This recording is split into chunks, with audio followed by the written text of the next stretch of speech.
On sait une chose, ce n'est pas nouveau. C'est cette habitude des universités, des établissements privés d'enseignement supérieur, EPES, comme on aime bien à les appeler ici chez nous, sont habitués à ce commerce. On aime se faire de l'argent avec des gens venus de nulle part, qui ne répondent peut-être à aucune qualification, sans base réelle, sans preuve de diplôme ou de qualification précédente requise pour être admis dans des formations concrètes. Des gens comme ceux-là ont été admis dans des établissements privés d'enseignement supérieur ici au Bénin pour souvent prendre des diplômes.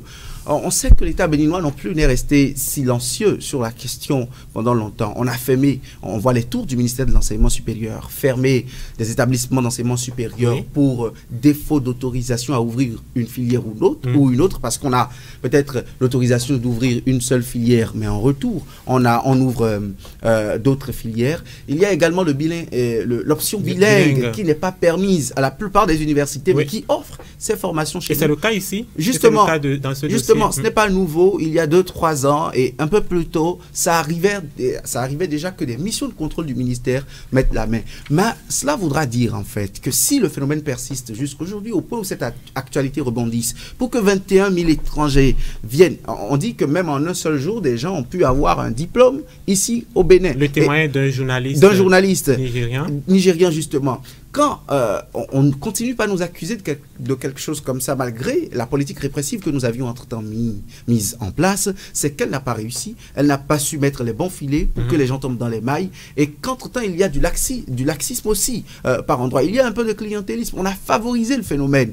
Quelque part, on pensait que la réforme de l'examen national était la panacée pour que nous sortions de l'auberge avec la question des universités privées qui prennent beaucoup d'argent aux parents, avec des formations au rabais par endroit et des diplômes très peu convaincants remis à la fin de processus de formation très peu suivi avec rigueur aussi, mais on se rend compte là que le problème n'a jamais été réglé. Et pour un État qui aime la crédibilité, et ça trouve un petit lien avec ce que nous disions sur l'affaire judiciaire, c'est mauvais que des services compétents de l'État existent et qu'on continue d'enregistrer des cas comme ça, qu'on continue d'enregistrer ce laxisme, ayons le courage de le dire, dans l'enseignement supérieur. Ce n'est pas l'État qui est forcément fautif.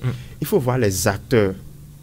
La malhonnêteté des acteurs, vous voyez, dans les mains desquels repose le système éducatif.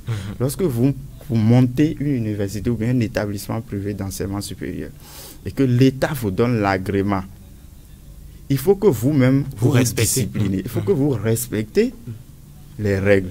Le privé est là pour venir en appui, pour absorber le trop-plein que les universités publiques ne peuvent pas contenir. Donc c'est dangereux d'apprendre que effectivement, justement, tout n'est pas pourri.